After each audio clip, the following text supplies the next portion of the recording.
ప్రజా టీవీకు స్వాగతం. ముందుగా ముఖ్యాంశాలు. జలదివాసం నుండి బయటపడిన సంగమేశ్వరుడు, సంగమేశ్వరుని దర్శనానికి సర్వం సిద్ధం.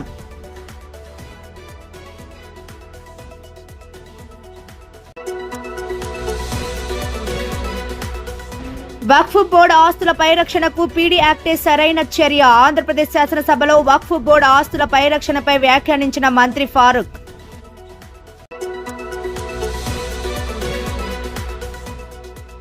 విజయవాడలో ఉత్సాహంగా మహిళా ఎమ్మెల్యే బ్యాడ్మింటన్ ఆటలలో పాల్గొన్న ఎమ్మెల్యే భూమా అఖిలప్రియ.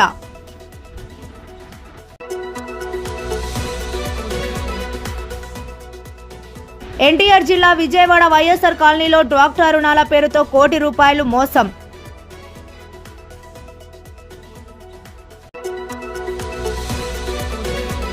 ఉయ్యాలవాడ మండలం నర్సీపల్లె గ్రామంలోని కుందు నదిలో బాలుడి గల్లంతు, గజ ఈతగాళ్లతో గాలింపు.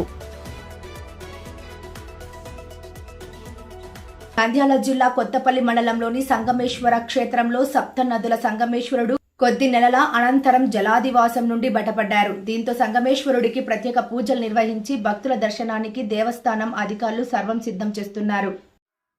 శ్రీశైలం జలాశయంలో నీటి మట్టం తగ్గుతూ ఉండడంతో కొత్తపల్లి మండలంలోని సంగమేశ్వర క్షేత్రం బయటపడింది. బుధవారం నాటికి శ్రీశైలం ప్రాజెక్టు నీటి మట్టం దాదాపుగా 838 అడుగులకు చేరుకోవడంతో ఆలయం వరకు దారి కనిపిస్తోంది. ఆలయం పూర్తిగా బయటపడడంతో భక్తులకు సంగమేశ్వరుని దర్శనం లభించనుంది.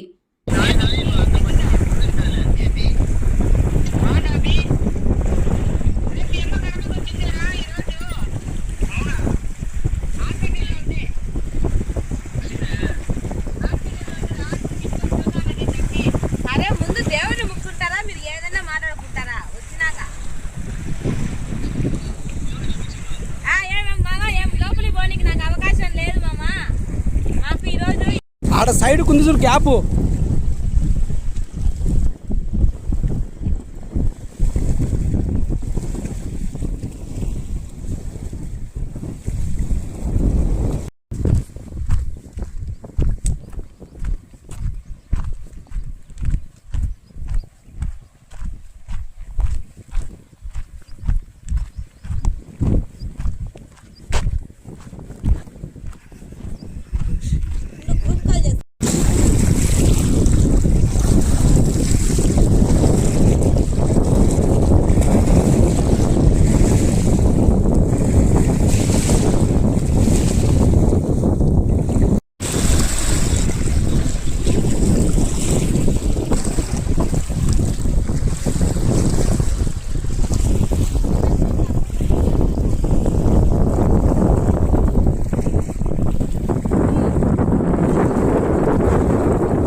బోర్డు ఆస్తుల పరిరక్షణకు పీడీ యాక్టే సరైన మార్గమని రాష్ట్ర మైనారిటీ న్యాయ శాఖ మంత్రి ఎన్ఎండి ఫారూక్ శాసనసభలో పేర్కొన్నారు.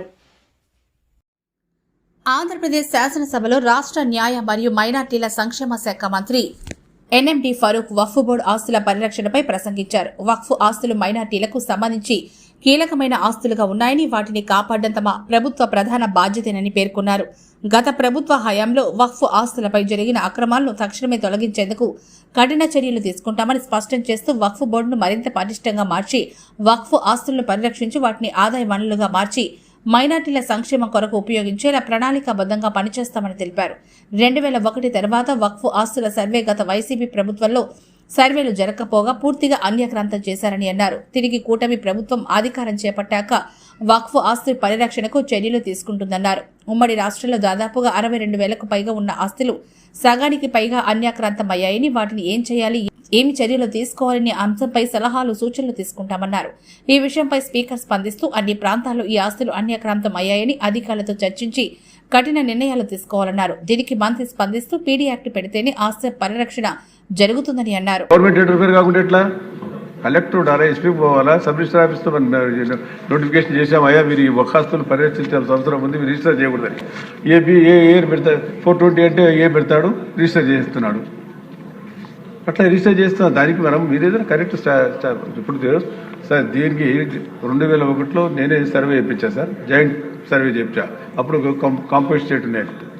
తర్వాత 10 సంవత్సరాలు మళ్ళీ రాజశేఖర్ వచ్చిన తర్వాత కానీ కొంతవరకు చేశారు. తర్వాత మళ్ళీ జగన్ గారి గవర్నమెంట్ వచ్చిన తర్వాత అసలు ఏమి చేయలేదు. ఒక్క ఆస్తులు పరిరక్షణ చేయలే, సర్వే చేయలే. సర్వే చేసే వాళ్ళకు అసలు సార్ వాళ్ళ జీతపతి ఏదైనా ఇవ్వాలా సార్? ఈ ప్రభుత్వం వచ్చిన తర్వాత మళ్ళీ మనం మొదలు పెట్టాం. దాన్ని డిజిటలైజేషన్ చేయాలని చెప్పి తీర్మానం చేసినాక తప్పకుండా చేస్తాం. దీని మీరు షాజహాన్ కానీ ఇంకా ముస్లిం సోదరులు కానీ ఆయన అందరికి సంబంధించినదే, మీ ఒక్కరికే కాదు అందరికీ సంబంధించారు సార్. ఎందుకంటే ఇప్పుడు పక్కన వచ్చిన వాళ్ళు కూడా నన్ను అంటున్నారు, మాకు షాదీఖానాలు కావాలా, మసీదు కావాలా, బర్రెల గ్రౌండ్ కావాలా, దీనికదా డబ్బు కావాలా అని. ఇది పటిష్టంగా ఉంటే ఒక బోర్డు ఇవన్నీ రావు సార్. ఒక బోర్డు ఏ రకంగా పరిశీలించాలో మీరు అందరికి కూర్చొని సలహాలు ఇస్తే మీకు ఒక్కరికే కాదు అందరికీ సంబంధించింది. అందరినీ కూర్చోబెట్టి మాట్లాడి ముఖ్యమంత్రి గారు కూడా మన కలెక్టర్ కాన్ఫరెన్స్ కూడా అడిగారు సార్, దీన్ని ఏ రకంగా పరిరక్షించాలో బాగా జాగ్రత్తగా దీన్ని పరిరక్షించండి అని చెప్పి. సార్ మనమే 2001లో సర్వే చేశాము, మళ్ళీ గ్యాప్ వచ్చేసింది, మళ్ళీ పోయింది, మళ్ళీ వేసాము. 14 నుంచి 19 వరకు చేశాము. 19 తర్వాత మళ్ళీ ఆ మామూలుపాడు వచ్చిన తర్వాత ఏం పట్టించుకోలేకపోయా, అసెంబ్లీకి రాకపోవడం లేదు. మీరేం చేస్తారు సార్? కాబట్టి వాళ్ళు ఏం చేయాలో మీరు ఇందాక చెప్పారు, చదివినారు సార్. కాబట్టి ఏం చేయాలో మీరు సజెషన్ చేయండి. మీ గురించి నాకు తెలుసు అన్యాయమైన ఆస్తులు ఏ రకంగా పరిశీలించాలా. దాదాపు 13,000 ఎకరాలు దానికి మీరు సజెషన్ ఇవ్వండి. నిందాల్లో ఆక్రమించుకున్నారు, కర్నూలు ఆక్రమించారు, రాష్ట్రం అంతా ఆక్రమించుకున్నారు. కాబట్టి గవర్నమెంట్కు పవర్స్ ఉన్నాయి సార్, ల్యాండ్ అక్విజిషన్ కూడా చేయొచ్చు కావాలనుకుంటే. కాబట్టి మిస్ గారు సార్, సరే ఈ సమస్య అందరికీ తెలిసిందే. మీ ఏరియా కాదు, విశాఖపట్నం ఏరియా అన్ని ఏరియాల్లో కూడా ఆక్రమించారు సార్. దీనికి ఒక పరిష్కార మార్గం ఆలోచించాలి. ఎప్పటి నుంచి ఇది సమస్య ఉంది, ఎప్పుడు 83 నుంచి వస్తున్నాం మనం. అవును సార్. అంటే మీరు ఏదో కమిషన్ ఏదో వేసి మీరు కూర్చొని మీ అధికారులు అందరికీ తెలుసు, అందరికీ తెలుసు సార్. వాళ్ళందరినీ కూర్చోబెట్టి ఎమ్మెల్యేని పిలిపించి కూర్చోబెట్టి ఒక సమావేశం ఏర్పాటు చేసి దాని పరిష్కార మార్గం ఆలోచించి తప్పలేదు. వాళ్ళు అడిగింది ఇప్పుడు కరెక్టే. కాస్ట్లీ ల్యాండ్స్ పెడితే కానీ కాదు సార్. ఓకే. విజయవాడలోని ఇందిరాగాంధీ మున్సిపల్ స్టేడియంలో ఎమ్మెల్యేలు, ఎమ్మెల్సీలు కోసం ఏర్పాటు చేసిన క్రీడా పోటీల్లో భాగంగా మహిళా ఎమ్మెల్యేలు ఉత్సాహంగా బ్యాడ్మింటన్ పోటీలలో పాల్గొన్నారు. విజయవాడలోని ఇందిరాగాంధీ మున్సిపల్ స్టేడియంలో ఎమ్మెల్యేలు, ఎమ్మెల్సీల కోసం ఏర్పాటు చేసిన క్రీడా పోటీల్లో భాగంగా తోటి మహిళా ఎమ్మెల్యేలతో కలిసి ఆలగడ్డ ఎమ్మెల్యే భూమా అఖిలప్రియ పాల్గొన్నారు. వీరితో పాటుగా పరిటాల సునీత, మాధవి తదితరులు పోటీల్లో పాల్గొన్నారు. నిత్య సమస్యలతో సతమతమయ్యే ప్రజాప్రతినిధులకు ఆట విడుపు కోసం ఈ క్రీడలను ప్రభుత్వం ఏర్పాటు చేసింది.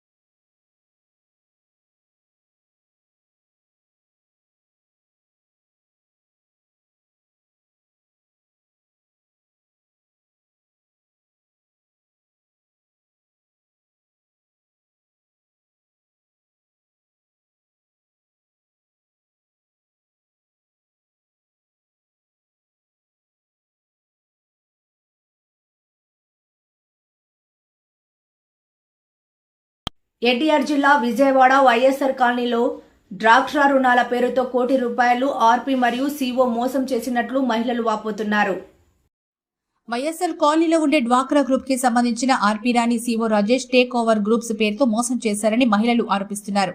వైఎస్ఆర్ కాలనీలో నివాసం ఉండే కొందరు మహిళల దగ్గర టేక్ ఓవర్ గ్రూప్ ఉన్నాయని 10 మంది మహిళల దగ్గర పొదుపు రూపంలో 2 లక్షల బ్యాంక్ ఆఫ్ మహారాష్ట్రలో చెల్లించామని, అయితే ఒక్కొక్క మహిళకు సంబంధించిన డాక్యుమెంట్స్ అనేక బ్యాంకుల్లో పెట్టి 2 లక్షల చొప్పున ఆర్పీ రాణి సీఓ రాజేష్ తీసుకున్నారని మహిళలు వాపోతున్నారు.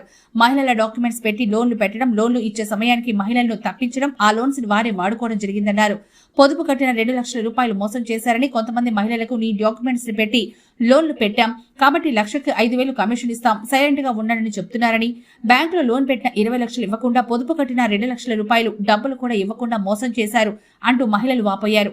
ఈ 10 మంది డాక్యుమెంట్స్ వేరే ఆన్లైన్ చూపని బ్యాంకుల్లో కూడా లోన్స్ పెట్టారని, కాబట్టి మా డబ్బులు మాకు ఇప్పించాలంటూ విజయవాడ కొత్తపేట పోలీస్ స్టేషన్లో మహిళలు ఫిర్యాదు చేశారు.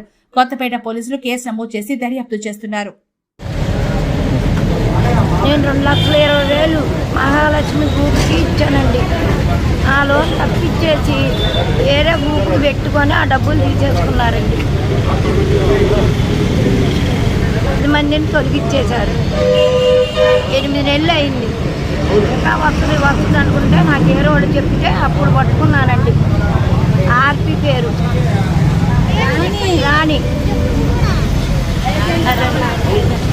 రమణ, ఆ పేరు ఏజెంట్ వాణి రాజేష్. ఉయ్యాలవాడ మండలంలోని నర్సీపల్లె గ్రామ సమీపంలో ఉన్న కుందు నదిలో ఆలగడ్డకు చెందిన అహ్మద్ ఆలీ కుమారుడు ఆష్రఫ్ ఆలీ అనే బాలుడు గల్లంతయ్యాడు. అష్రఫ్ అలీ రంజాన్ మాసాన్ని పురస్కరించుకొని నర్సిపల్లి గ్రామంలో తరావీ నమాజ్ చదివించేందుకు వెళ్లాడు. అయితే అదే గ్రామంలో గల కుందు నదిలో స్నానం చేసేందుకని వెళ్లి ఈత రాకపోవడంతో ప్రమాదవశాత్తు నదిలో మునిగిపోయినట్లు గ్రామస్తులు తెలిపారు. బాలుడి ఆచూకీ కోసం గజ ఈతగాళ్లతో గాలింపు చర్యలు చేపట్టిన ఎస్ఐ వెంకటేశ్వర్లు ఘటనా స్థలానికి చేరుకుని పరిస్థితిని సమీక్షించారు. స్థానిక వీఆర్ఓను వివరాలు అడిగి తెలుసుకున్నారు. బాలుడి మృతదేహం లభ్యమయ్యాక పోస్టుమార్టం నిమిత్తం ఆలగడ్డ ప్రభుత్వాసుపత్రికి తరలించారు. కాగా బాలుడు అష్రఫ్ అలీ ముస్లిం ధార్మిక పండితులుగా శిక్షణ తీసుకుంటున్నారు.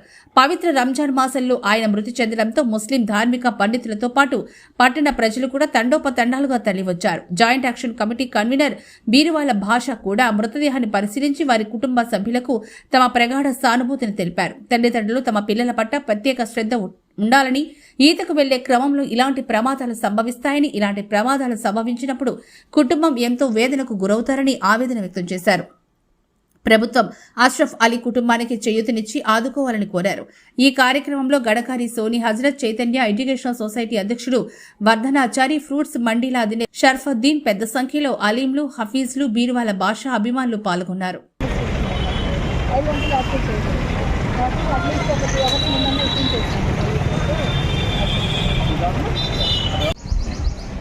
ఈరోజు మన ఆర్లగడ్డలో చాలా బాధాకర విషయం. ముఖ్యంగా ఏముందంటే, ఈరోజు నర్సపల్లి గ్రామంలో ఒక చెరువు దగ్గర మన సోదరుడు కొడుకు, ఒక్కడే కొడుకు ఆయనకు, నీటిలో ప్రమాదశాతం పడి మృతి చెందడం జరిగింది. ఈ మీడియా ద్వారా ఎందుకు తెలపాలనుకుంటున్నామంటే, పిల్లలు, తల్లిదండ్రులు పిల్లలు ఎక్కడికి వెళ్తున్నారు, ఏం కథ కొంచెం గ్రహించి జాగ్రత్తగా ఉండాలని చెప్పి మేము కోరుకుంటున్నాము. ముఖ్యంగా ఏముందంటే, మన ఆర్లగడ్డలో ఈ సోదరుడు చనిపోయిన ఇతనికి ప్రభుత్వం ద్వారా, గవర్నమెంట్ ద్వారా ఖచ్చితంగా ఒక న్యాయం చేయాలా. ఎందుకంటే ఒకడే కొడుకు ఈయనకు. ఆ కడుపాత్రం అనేది, ఆ బాధ అనేది ఆ తల్లిదండ్రులకు చాలా బాధ ఉంటుంది. ఈ మీడియా ద్వారా తప్పకుండా ప్రభుత్వం వారు ఇతని కుటుంబానికి సాయం చేయాలని చెప్పి జాయింట్ యాక్షన్ కమిటీ కన్వీనర్గా నేను కోరుకుంటున్నాను. వార్తలు ముగించే ముందు ముఖ్యాంశాలు మరోసారి. జలదివాసం నుండి బయటపడిన సంగమేశ్వరుడు, సంగమేశ్వరుని దర్శనానికి సర్వం సిద్ధం.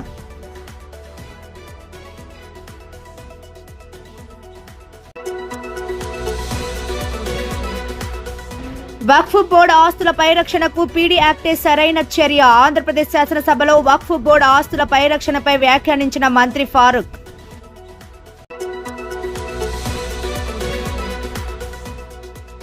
విజయవాడలో ఉల్లాసంగా ఉత్సాహంగా మహిళా ఎమ్మెల్యే బ్యాడ్మింటన్ ఆటలలో పాల్గొన్న ఎమ్మెల్యే భూమా అఖిలప్రియ.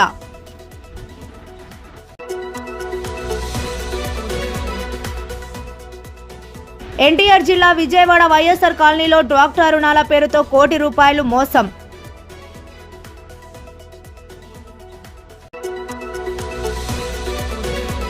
ఉయ్యాలవాడ మండలం నర్సీపల్లె గ్రామంలోని కుందు నదిలో బాలుడి గల్లంతు, గజ ఈతగాళ్లతో గాలింపు. మరిన్ని లేటెస్ట్ అప్డేట్స్ కోసం చూస్తూనే ఉండండి ప్రజా టీవీ. ప్రశ్నించే హక్కు మీది, చూపించే సత్తా మాది. Voice is yours.